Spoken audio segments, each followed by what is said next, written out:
Fotosinteza Burimi I jetës.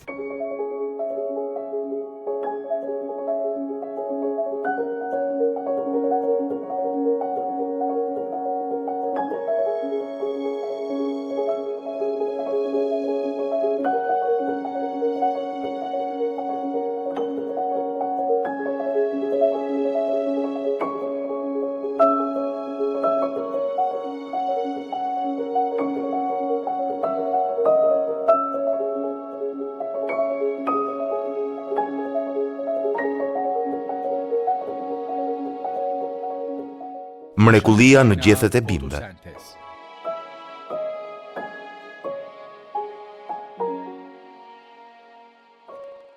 Hiç düşündünüz mü? A e keni vrarë mendjen ndonjëherë? Ju merrni frym 15 herë në minutë, siç e shihni në këtë ekran. Një mesatare për 20.000 herësh në ditë. Her an soluduğunuz Kush e prodhon oksigjenin që ne thithim në çdo moment?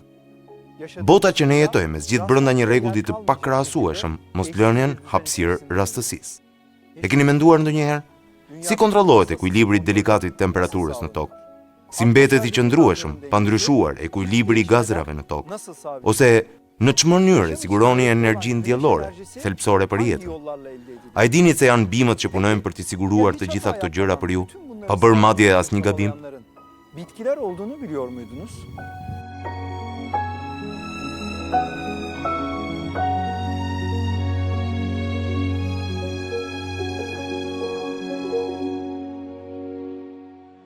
Bimët luajnë një rol shumë të rëndësishëm në jetën njerëzore. Zoti ka vënë në dispozicionin tonë më shumë se 500.000 lloje bimësh. Pikërisht këto gjëra të gjalla, të krijuara, të përsosura dhe me ngjyra të shëndritshme, janë burimi I ajrit të freskët që ne thithim, I ushqimeve që na duhen për të jetuar dhe I burimeve të energjisë që ne konsumojmë. Ato janë gjithashtu burimi I orizonteve mahnitse, I kundërmimeve mbresplënse, I ngjyrave maramëndse. Bimët kanë sisteme fotosinteze që e kthejnë dritën në lëndë ushqyese. Këto mekanizma prodhojnë vazhdimisht energji dhe oksigjen që e pastrojnë ajrin dhe ruajnë balancat ekologjike. Veç kësaj, këto mekanizma prodhojnë cilësi të tilla estetike si shijen, aromën dhe ngjyrën.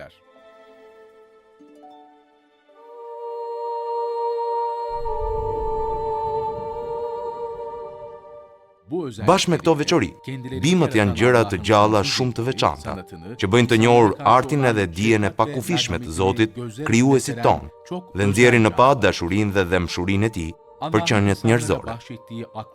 Çdo njeri mund t'i shohë nga hedh syt mrekullitë që ai shfaq përpara nesh. Prandaj ne duhet I vështrojmë ato përmes syve të arsyes dhe urtësisë. Zoti I bën të njohura në një ajet provat e krijimit tek bimët. Kovulmuş şeytandan Allah'ım sana sığınırım. Është ai që lëshon nga qielli ujë, e me anë të cilit nxjerrim sythat e çdo bime.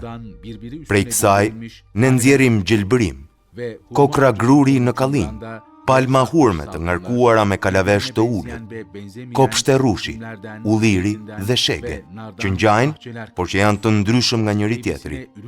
Shihni frutat e tyre kur formohen dhe piqen. Sigurisht që në këto ka shenja për njerëzit që besojnë.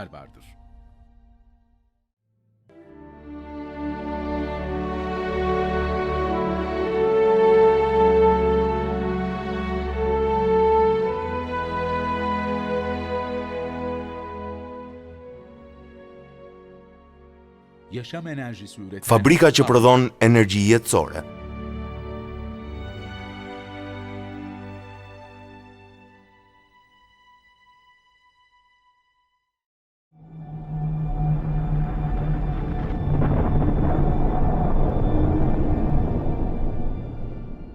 Fuqia e diellit, e cila plotson energjinë që nevojitet për të gjitha gjërat e gjalla në tokë, është gati 10.000 herë më e madhe se e gjithë energjia që njerëzit e botës do donin në një ditë të vetme. Vendet e zhvilluara harxojnë miliarda dollar në kërkimet se si ta mbledhin edhe ta ruajnë këtë energji të lirë nga dielli. Një fakt I habitshëm doli si rezultat I këtij kërkimi. Bimët ruajnë energji diellore dhe ky sistem funksionon në një mënyrë të përsosur. Emri I këtij sistemi është fotosinteza. Bimët e kryejnë fotosintezën nëpërmjet qelizave diellore në strukturën e tyre. Këto qeliza e kthejnë energjinë diellore në energji kimike, duke prodhuar kështu karbohidrate, burimi bazë ushqimor i të gjithë jetës. Bütün canlılığın temel besin kaynağı olan karbonhidratları üretirler. Karbohidratet janë burime bazë të ushqimit që drejt për drejt apo tërthorazi i përmbushin kërkesat për energji të gjitha gjërave të gjalla. Nuk ka nevojë të hash bimë për ta siguruar këtë energji. Ndërsa kafshët han bimë, krijesat njerëzore mund ta sigurojnë të njëjtën energji përmes konsumimit të produkteve shtazore. Për shembull, le të marrim në shqyrtim delet që han bar. Ato i absorbojnë molekulat e ngarkuara me energji në bar, dhe energjia e gjendur në molekula hyn kështu në trupin e tyre. Krijesat njerëzore e marrin më pas të energji, e cila arrin në bimët nga dielli, e që andej hyn në kafshët dhe e përdorin atë në trupat e tyre. Siç e kemi parë, në çfarëdo mënyre që e marrin atë, të gjitha gjërat e gjalla do ta përdorin energjinë e siguruar nga energjia diellore nëpërmjet fotosintezës. Përmes fotosintezës, bimët na furnizojnë jo vetëm me lëndë ushqyese, por gjithashtu me një pjesë të madhe të lëndëve që ne i përdorim për lëndë djegëse në jetën tonë të përditshme. Lëndë djegëse të tilla si nafta, qymyri dhe gazi natyror, për shembull, janë burime energjie, në të cilat energjia diellore që depozituar dikur nëpërmjet fotosintezës. E njëjta gjë vlen edhe për drurin, që ne e djegim si shkarpa. Vetëm në lidhje me këtë lëndë është e qartë rëndësia jetike e fotosintezës. Të kuptuarit e fotosintezës edhe e mekanizmave të përfshira në të është po ashtu shumë e rëndësishme për shkencëtarët. Nëse ky proces kuptohet plotësisht, ka për të qenë e mundur të rritet prodhimi ushqimor, të bëhet shfrytëzimi më i efektshëm i natyrës, të nxirret përfitimi maksimal nga energjia diellore, të prodhohen barna të reja dhe të projektohen makina më të shpejta, më të vogla dhe më eficiente që punojnë me energji diellore. Po ne duhet ta bëjmë me një herë të qartë, se ende nuk dim aq sa duhet për fotosintezën, sa të jemi në gjendje të prodhojmë sisteme që akumulojnë energjinë duke e riprodhuar këtë proces. E prapse prap, fotosinteza është një çështje shumë e thjeshtë për një gjethe, pa mendje apo pa vetdije. Me gjithë teknologjinë tonë të përparuar dhe kërkimet që kushtojnë miliarda dollar, ne nuk kemi qenë në gjendje ta riprodhojmë këtë sistem. Është e habitshme se qindra trilion gjethe e kanë kryer për miliarda vite fotosintezën. Bimët e kanë kryer këtë proces pa ndërprerje, që prej ditës së parë të krijimit të tyre. Kjo do të thotë se kudo ku ka vegjetacion, gjendet një fabrikë që shfrytëzon energjinë diellore për të prodhuar sheqer nga dioksidi i karbonit dhe uji.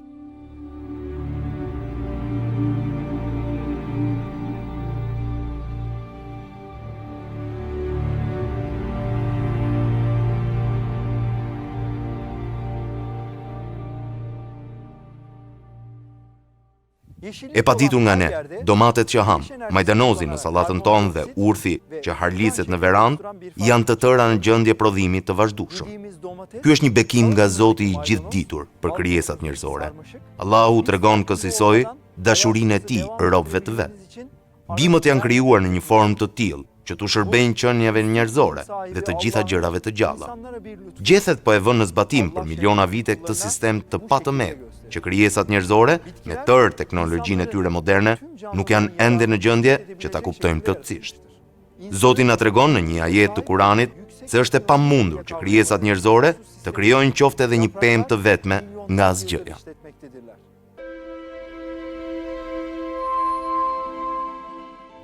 Ai që krijoi qiejt dhe tokën dhe lëshon për ju ujë nga qielli, me të cilin ne bëjmë të rriten kopshte të begata.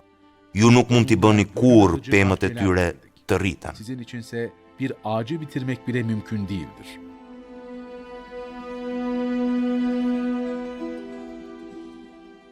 Harmonia në univers. Allahu, i vetmi Zoti i tokës dhe i qiejve, e ka krijuar universin me mjeshtri artistike dhe dije të pafund. Të tëra sistemet që bashkohen për t'i hapur udhë jetës në tokë, punojnë së bashku në harmoni të shkëlqyer, si rezultati i këtij krijimi të pashoq.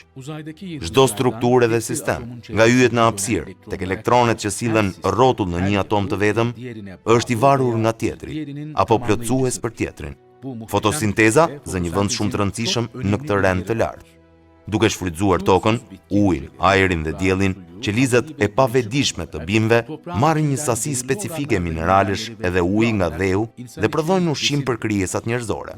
Me energjinë që sigurojnë nga drita e diellit, ato i zbërthejnë këto përbërës dhe i ribashkojnë në një mënyrë të tillë që të prodhojnë lëndë ushqimore.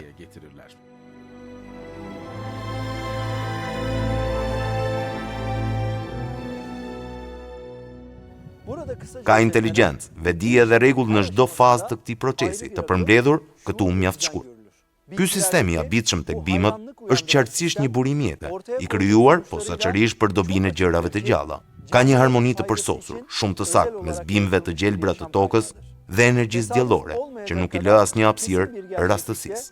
Kjo harmoni mundson një burim ushqimor që është thelbësor për mbijetesën e të gjitha gjërave të gjalla, e që këtej edhe për mbijetesën e krijesave njerëzore.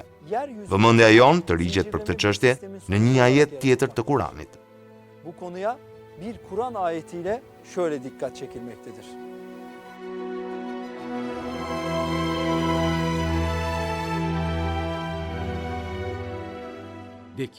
Thuaj, kush ju furnizon prej qiejve dhe tokës? Thuaj, Allahu. Pra, ne ose ju, jemi në rrugë të drejtë apo haptas në humbje?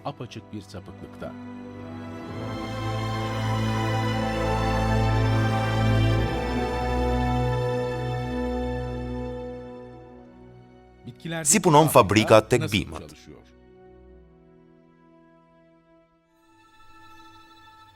Le ta shohim në një mikroskop të fuqishëm një gjethe që e këpusim nga një degë. Ky ulumtim ka për të zbuluar artin krijues të përsosur të Zotit në tërë lavdinë e vet.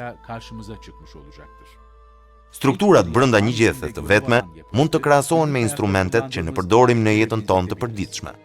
Kur i zmadhojmë akoma më shumë detajet e gjethes, ne vëmë re një fabrikë ushqimore të automatizuar, me tuba në një gjendje aktiviteti të vazhdueshëm, me dhoma të ndërtuara për proceset veçanta dhe me punëtorë që sillen pa pushim lart e poshtë. Një tubacion që shtrihet në tërë bimën si një rrjet i lejon lëndët e papërpunuara të arrijnë në njësinë e prodhimit dhe lejon produktin që del prej njësive të prodhimit të arrijë në indet e bimës. Ashtu siç ky tubacion e ngre ujin e siguruar nga bima, ai po ashtu e kalon ujin e prodhuar në gjethe në pjesët e brendshme për ushqyerjen e tërë pemës. Të gjitha kanalet jo vetëm mbartin lëngje të rëndësishme jetikisht, por shërbejnë gjithashtu si një skelet për pemën dhe gjethet. Kjo është një mrekulli e krijimit, që nuk mund të ndeshet në strukturat e ngritura nga krijesat njerëzore, të cilat përdorin elemente mbajtëse, si kolona, trar e gjëra të tjera të këtij lloji, dhe ndërtohen më pas veçmas nga ambientet edhe pajisjet e ujit të ndërtesës. Këto dy nevoja janë ndeshur bashkë në bimët. Brenda çdo gjethe e bime është një strukturë e mahnitshme. Sikur një gjethe të zmadhohej nëpër masën e një fabrike, do ta biteshim me atë çfarë do të shihnim. Le të marrim si shembull një gjethe të vogël majdanozi. Ne do të shohim një tubacion teje të zhvilluar, të shtrirë në çdo pjesë, dhe më shumë se 20 qendra kimike që prodhojnë dhe ruajnë lëndë kimike. Do të ndeshim gjithashtu centrale energjie që pa pushim e kthejnë energjinë diellore në sheqer, panele diellore që e nisin këtë proces dhe qendra ventilimi të hasura në çdo pikë. Ve her noktada karşımıza çıkan hava kontrol merkezleriyle karşılaşırdık. Veç kësaj, do të shihnim një sistem shumë të fuqishëm sigurie dhe komunikimesh, edhe një stabiliment gjigant kimik, rolet e shumë pjesëve të cilit janë ende një mister, edhe për shkencëtar. Çka spikat në shikim të parë është se ky sistem, punëtorët në të edhe të gjitha materialet e produktet e përdorura prej tij janë vepra e një njohurie dhe e një mendje shumë të lartë. Megjithatë, bimët nuk kanë sistem nervor qendror e as tru për ta kontrolluar atë. Prandaj çdo pjesë e bimës zhvillohet në mënyrë të pavarur nga të tjerat, pavarësisht së cilës të gjithë përbërësit edhe indet shfaqin një harmoni dhe bashkëpunim të pabesueshëm. Ne përsëri nuk e kuptojmë plotësisht se si komunikojnë qelizat brenda bimës, e si ato u hapin udhë indeve të ndryshme. Mbetet gjithashtu një mister, mënyra e shfaqjes së këtyre zinxhirëve ndërsa formohen këto struktura të ndryshme.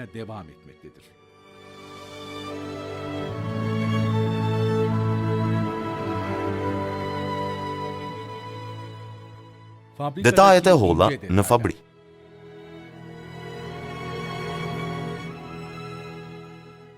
Si në aspektin e strukturës së tyre të përgjithshme, ashtu edhe kur shqyrtohen nga pikpamja shkencore, gjethet ekspozojnë sisteme komplekse dhe shumë të detajuara, të krijuara posaçërisht për të siguruar prodhimin në nivel të lartë të energjisë.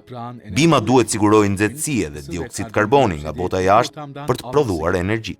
Të tëra strukturat në gjethe janë rregulluar në një mënyrë të tillë që të sigurojnë pavështirësi këto dy element. Gjethet kanë sipërfaqe të jashtme të gjerë. Kjo bën të mundur shkëmbimin e gazrave, të nevojshëm që fotosinteza të kryhet me lehtësi. Forma e rrafshët e gjetheve nënkupton që të gjitha qelizat e saj janë pranë sipërfaqes. Në vijim, kjo do të thotë se shkëmbimi i gazrave është lehtësuar, e se rrezet diellore mund të arrijnë në të gjitha qelizat e përfshira në fotosintezë. Nëse në vend të një strukture të rrafshët edhe të hollë, gjethet vinin me një formë tjetër gjeometrike apo ndryshe, do të kishin një formë kuturu dhe të pakuptim. Atëherë, fotosinteza mund të kryhej vetëm në ato pjesë që do të ishin në kontakt të drejt për drejt me diellin. Kjo do të thoshte se bimët nuk do të qenë në gjendje të prodhonin oksigjen edhe energji të mjaftueshme. Një prej pasojave më të mëdha të kësaj do të jetë mungesa e energjisë në tokë. Dhe krijimi nuk është kufizuar kurse tek gjethet me formën e tyre. Indet e gjethes janë po ashtu teje të ndjeshme ndaj dritës. Një gjethe kthehet gjithmonë nga drita. Mënyra se si gjethet e bimëve kthehen nga drejtimi në të cilin i arrin rrezet diellore mund të vëzhgohet lehtësisht në bimët e rritura në vazo. Gjethet janë stabilimente të prodhimit të energjisë bërthamore të bimëve. Janë fabrika që prodhojnë lëndë ushqyese dhe janë gjithashtu laborator në të cilët zhvillohen reaksione kimike. Sa më e madhe të jetë sipërfaqja e gjethes, aq më e madhe është aftësia e saj për të punuar. Për shembull, bimët me gjethe të gjëra priren të rriten në pyje të dëndur tropikal. E ka shumë arsye të rëndësishme për këtë. Është shumë e vështirë për dritën e diellit të arrijë kudo në sasi të njëjtë në pyje tropikale me pemë të ngjeshura dëndur. Kjo e bën sipërfaqen e gjethes më të madhe të jetë thelbësore për ta kapur e të rrequrat dritë. Në këto zona ku drita e diellit depërton shumë pak, është me rëndësi etike për sipërfaqet e gjethes të jenë shumë të mëdha nëse bimët do duhet të prodhojnë lëndë ushqyese. Nëpërmjet kësaj veçorie, bimët tropikale e sigurojnë dritën e diellit nga kënde të ndryshme në mënyrë të tillë që ta shfrytëzojnë më tepër atë. Në të kundërt me këtë, bimët në mjedise të thata, të ashpra, kanë gjethe të vogla. Kjo është sepse në kushte të tilla klimaterike, dizavantazhi kryesor që ndeshin bimët është humbja e ujit. Dhe ndërsa sipërfaqja e gjethes rritet, kështu bëhet avullimi, e kështu bëhet edhe humbja e ujit. Për këtë arsye, sipërfaqja e gjethes që e tërheq dritën është krijuar në një mënyrë të tillë që të sillet në mënyrë ekonomike për ta ruajtur më së miri ujin. Kufizimi i gjethes arrin nivelin më të lartë në mjedise shkretinore.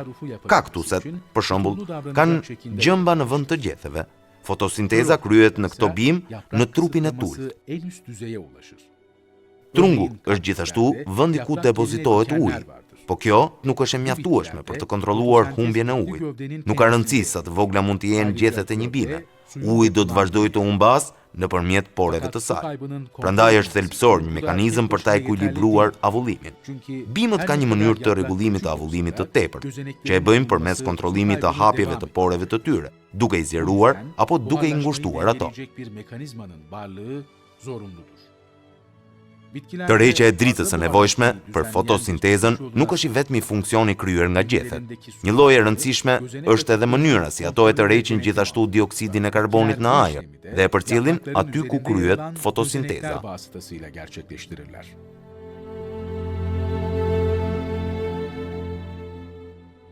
Poret, një krijim i patëmet.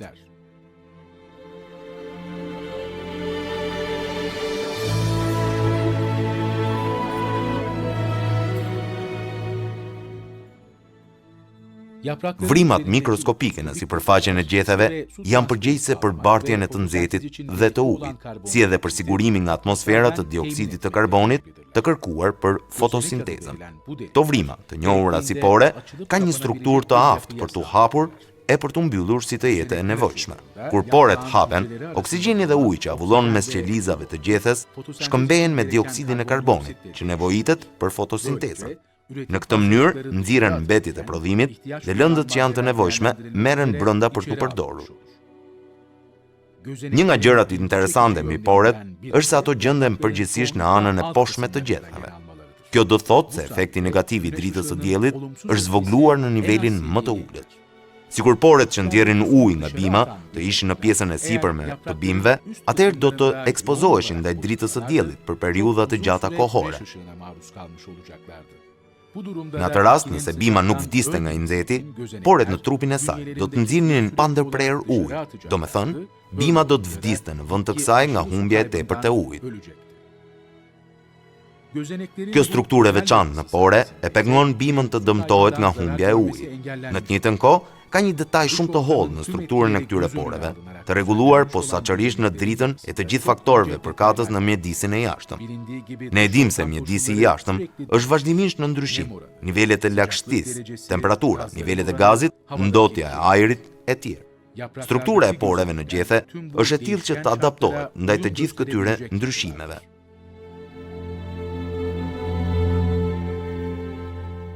Kjo mund të ilustrohet me anë të një shembulli. Në bimë të tilla si kallam sheqeri dhe misri, të cilat janë të ekspozuara për periudha të gjata kohore ndaj temperaturave të larta dhe ajrit të thatë, poret qëndrojnë pjesërisht apo tërësisht të mbyllura përgjatë tërë ditës për ta ruajtur ujin. Por këto bimë do duhet të thithin dioksidin e karbonit të nevojshëm për fotosintezën gjatë ditës.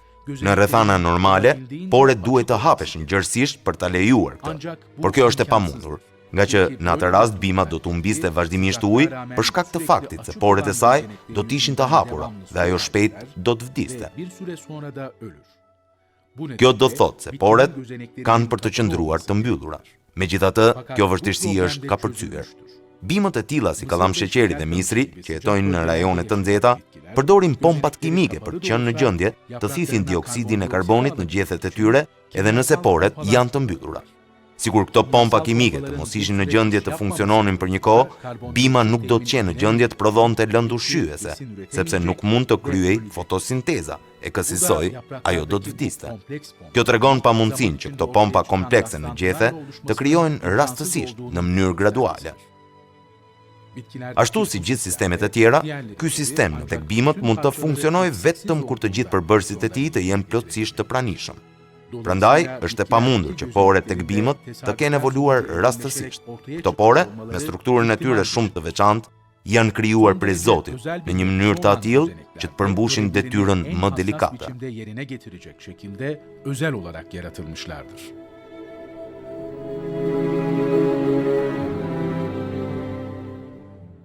Palogjikshmëritë e evolucionistëve. Bimët përmbajnë shumë struktura, të ngjeshura në një hapësirë shumë të vogël, me përllogaritje jashtëzakonisht të sakta. Gjethja është vetëm një nga këto struktura. Të tëra sistemet komplekse në gjethe punojnë për miliona vite me të njëjtin përsosmëri. Pra, si janë ngjeshur këto sisteme në një hapësirë të tillë të vogël? Si zun në vend karakteristikat komplekse në gjethe? A është e mundur që një sistem i tillë i përkryer edhe i pashojsh të jetë shfaqur në mënyrë të vetvetishme? Le ta shohim pamundësinë e kësaj, duke u hedhur sy teorive të propozuara nga evolucionistët mbi çështjen.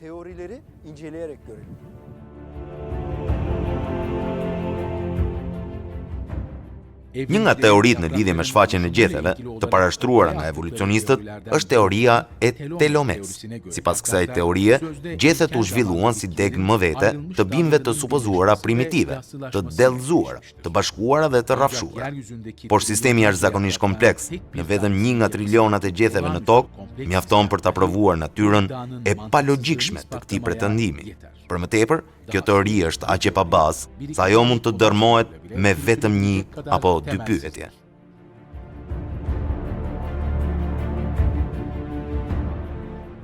Pse këto degë ndjejnë nevojën për të bashkuar dhe për të rrafshuar? Me anë të ç'procesi ngjau ky bashkim dhe ky rrafshim? Cilat ishin koincidencat që i bën degët të kthehen në gjethe me karakteristika krejtësisht të ndryshme?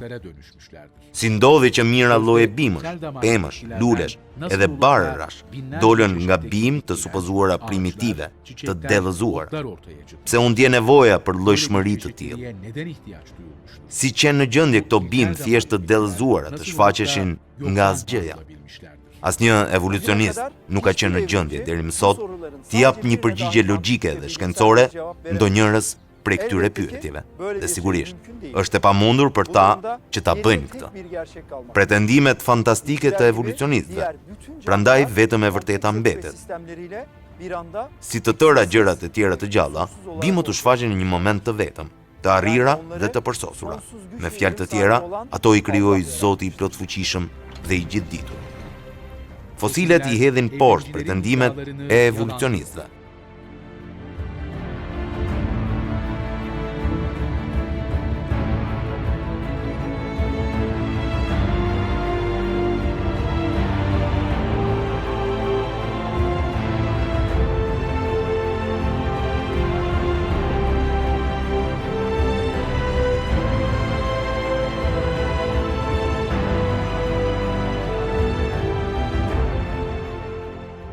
Një prej provave kryesore që i bën të pavlefshme pretendimet e evolucionistëve është e shkuara fosile e bimës. Siç e dim, fosilet janë një prej zbulimeve më të rëndësishme shkencore në lidhje me historinë e jetës. Duke vështruar fosilet, ne mund të vëmë re fazat që kanë kaluar format e jetës edhe të përfitojmë ide mbi historinë e jetës. Sot ka më tepër se 500 milion fosile. Shumë prej këtyre fosileve u përkasin bimëve, dhe kur i shqyrtojmë këto fosile, nxjerr krye një e vërtetë absolute. Bimët nuk kanë ndryshuar kurrë që prej ditës kur u krijuan fillimisht. Nuk ka dallim midis bimëve që jetuan qindra miliona vite të shkuara dhe specieve bimore që jetojnë sot. Domethënia e kësaj është e qartë. Bimët nuk evoluan kurrë. Anlamı açıktır. Bitkiler evrim geçirmemiştir.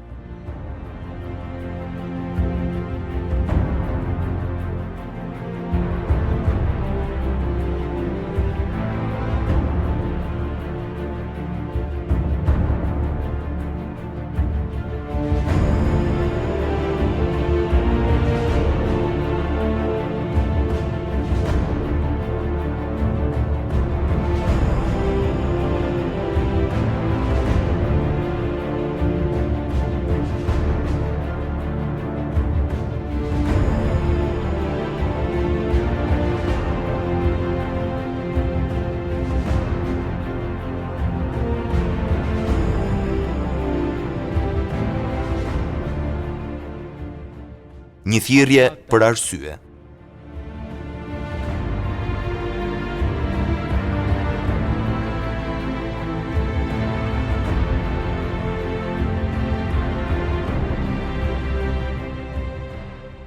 Gjatë këtij filmi, keni parë se ne kemi shqyrtuar disa prej veçorive të jashtëzakonshme të gjetheve dhe kemi prekur shkurt temën e fotosintezës. Synimi në dhënien e këtij informacioni që të tregojë se bimët dhe sistemet patëmeta që ato posedojnë nuk mund të kenë ardhur rastësisht në jetë. Bimët janë entitete pa duar, pa sy apo pa tru. Bimëve u mungojnë veçoritë e tilla të vetdijes dhe arsyes si vendimarrje, përdorimi i vullnetit të lirë dhe u mungon pasja e dijes. Por, ashtu siç e kemi parë në çfarë kemi përshkruar deri më tani, karakteristikat e bimëve dhe funksionet që ato kryejnë kërkojnë inteligjencë dhe vetdije të jashtëzakonshme.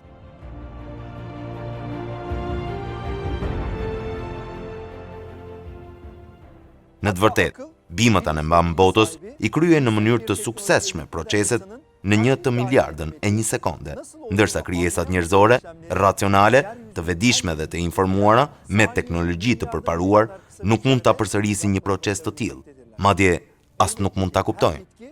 Sigurisht, bimët po gjallojnë e po veprojnë nën frymëzimin e Zotit të gjithdijshëm, të krijuesit ton. Çdo qelizë bimore, e madje çdo atomi, i thuhet çdo moment se çfarë të bëjë. Ky fakt është bërë i qartë në një ajet kuranor. Bu gerçek bir Kur'an ayetinde şöyle açıklanmaktadır.